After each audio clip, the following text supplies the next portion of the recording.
I think this, Evan represents what hard work and commitment means to being a player. I think the other thing is he represents somebody that had a great appreciation for this university and his teammates.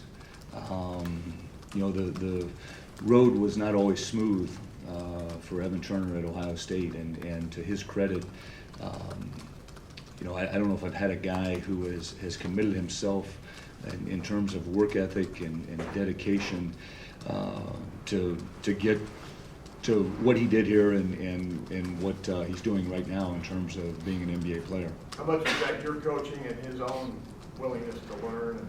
Well, it was unequivocally all my coaching. What? No. I heard that. No, I think that it was a little bit of both because, you know, I've told this story before. At the conclusion of his sophomore year, he and I were meeting in my office one day, and I said, look, Evan, you've had games this year where you get 24 points, the next game you get 13 rebounds, the next game you get 10 assists. And I said, I believe you can put this together every night next year.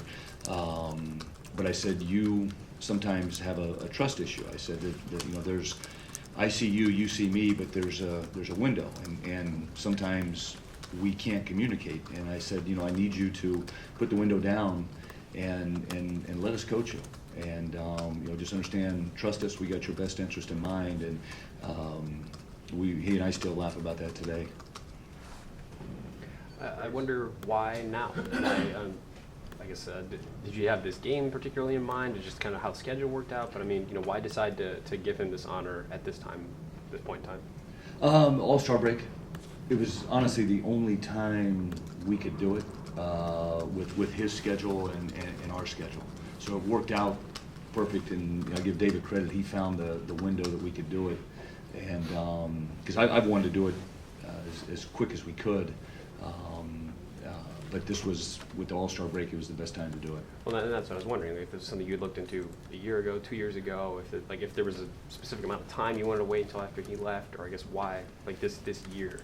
No, I think that you know, first and foremost, you know how hard it is to get your number retired at this university. That was my next question. Yeah, it's extremely hard, and you know, I think. I wanted to do it as soon as we possibly could, just in terms of that's an honor he's deserved, and I want that thing up there every time I step in there. So the release we got said that it's being hung, but it doesn't necessarily say it's being retired. Are you guys retiring his number? I don't know. Okay. No. No. So somebody can wear 21 again. Correct. Okay. Yeah. And why? Sorry. The importance of it being so hard to get your name up there. I know that's something that precedes you in your time here at the university, but what does that mean, that you can't just walk in and get your name up there? I mean, you have to be basically National Player of the Year to go up there. Right. What does it mean that is such a high, lofty goal at this program? What does it say about this program, I guess?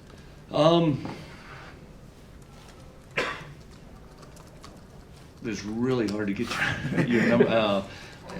You know, I don't know, because I'm not gonna lie to you. I've tried in my time here to put jerseys up, and but they've been very steadfast in terms of not doing it.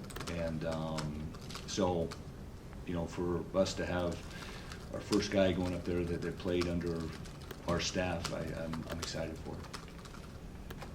Can you just tell about the importance of this game tomorrow night? You know, where you're at, and you know, Michigan in the standings, and I know you don't get caught up in the standings, right, but just for your team, got a couple wins in a row.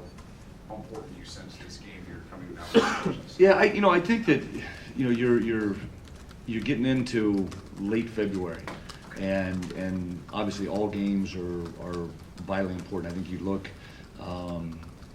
you know, just where they are, where we are.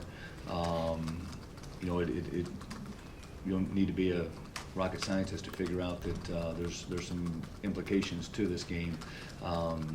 You know, as you said, I'm more concerned that we don't turn the ball over 19 times tomorrow night, and that we can guard their actions, that sort of thing. I'm still, as we're going to practice day, my mind is not quite yet to the game mode. In terms of that, we had a good workout yesterday, and we need to have another good one today. In terms of, it's kind of a short preparation, but hey, I'm excited to play it. Hopefully they are.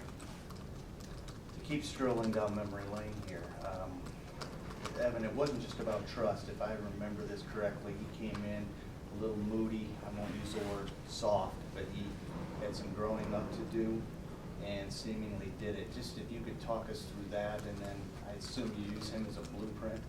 Yeah. For this team in particular, maybe. Right. I think from a standpoint, he was.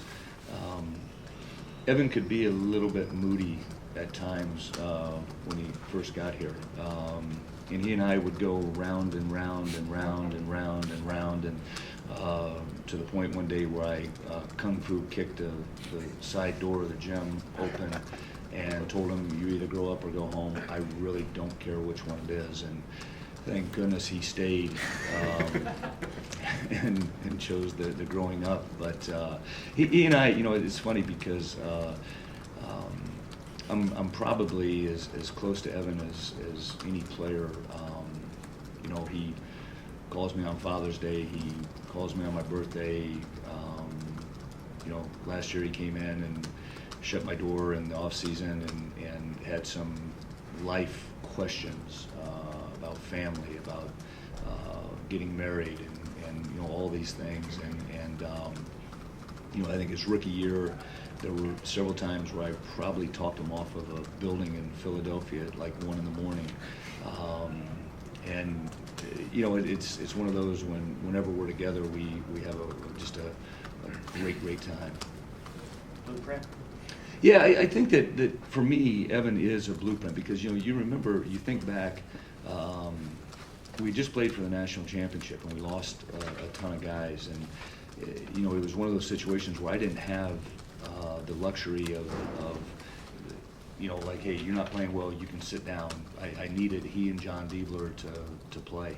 And, with that said, there was a lot of bumps in the road with his performances, and you look at how he dedicated himself, just his work ethic, and I was just telling the Big Ten people, at the end of a practice, every practice he'd shut his eyes and walk up and down the floor dribbling, and everybody kind of made fun of him while he was doing it the first couple times, and I think now they're looking tomorrow night and saying, maybe I should have been dribbling with my eyes closed too. And I told a player a couple years ago that story because he wanted to be like Evan, and so he went one time and started walking out. And I said, "Where are you going?" He said, "Well, my ride's leaving." And I said, "Well, he's not probably going to be Evan Turner." But I can remember being on the road in July recruiting, and he'd text me at 2 o'clock in the morning and tell me how many threes he had made. He'd been in the gym and working on his game. So there's as a blueprint for a guy that sticks to it and is committed. Evan would definitely be a poster child for that. I was asking Jason and Cam when we were in here earlier just about the 5 you have left are obviously all big games, and you've been in these moments before this season where earlier there were blowouts, later there were sort of games you couldn't get it done down the stretch. But what things have you seen maybe that you could mark as progress that might give you confidence that this team is ready to sort of turn the corner and win a game like the one you have coming up tomorrow night? Yeah, well, I think the fact,